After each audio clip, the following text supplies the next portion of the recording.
Hey fellow Dota fanatics, welcome to Gaming Basics, your one-stop solution for mastering the essentials.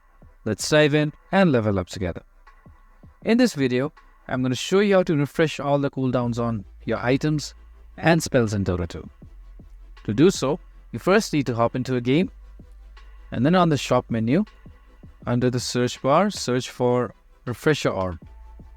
This item will cost you 5000 gold, and the recipe includes Cornucopia, Ring of Taras, Tiara of Salamene, and the recipe, and you'll have a Refresher Orb.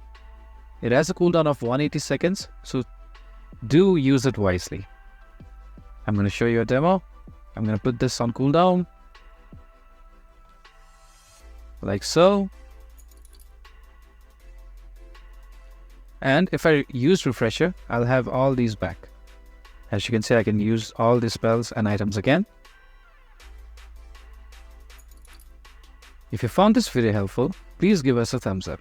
And if you have any questions for us, please feel free to mention us in the comment section down below.